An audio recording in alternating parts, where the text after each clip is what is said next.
చలో మేడిగడ్డకు వెళ్తామంటే మాకులాగే ఎలాంటి అడ్డంకులు సృష్టించమన్నారు మంత్రి ఉత్తమ్ కుమార్ రెడ్డి. కేసీఆర్ కూడా ప్రాజెక్టుకు వెళ్లి మొత్తం తిరిగి చూడాలన్నారు. ఆ తర్వాతే ప్రజలకు క్షమాపణ చెప్పాలని డిమాండ్ చేశారు.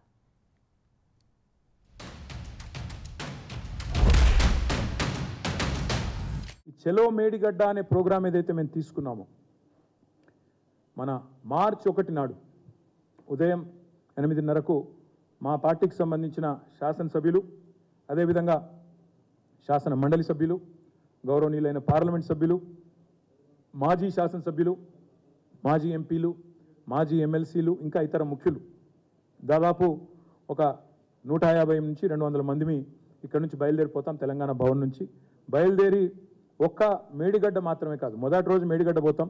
ఆ తర్వాత తెలంగాణకు కామధేనువుగా ఉన్న కాళేశ్వరం ప్రాజెక్టును దశల వారీగా ప్రజలకు మళ్ళొక్కసారి ఆవిష్కృతం చేస్తూ వాళ్ళ మనసులో ఉండే అనుమానాలు నివృత్తి చేస్తూ కాళేశ్వరం అంటే ఒక బరాజ్ కాదు, ఎంత సమగ్రమైన ప్రాజెక్టో వారికి వివరించి ముందుకు పోతాం.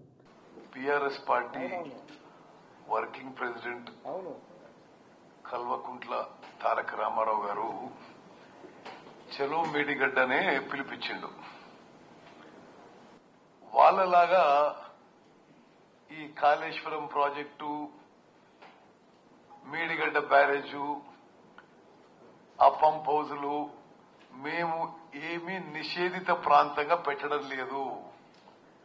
కాళేశ్వరం ప్రాజెక్టు మీరు పోవాలి, చూడాలి, ఈ రాష్ట్రానికి క్షమాపణ చెప్పాలని కోరుకుంటున్నాం.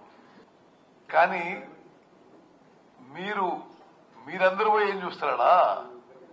అసలు కాళేశ్వరం ప్రాజెక్టుకి chief designer, chief planner, chief engineer మొత్తం నేనే కట్టించి చెప్పిన కేసీఆర్ గారు ఆయన పోయి చూసి అక్కడ కూలిపోతున్న మేడిగడ్డ బ్యారేజ్ చూసి రాష్ట్రానికి క్షమాపణ చెప్తే అది తగిన విధంగా ఉండేది. That would be more appropriate.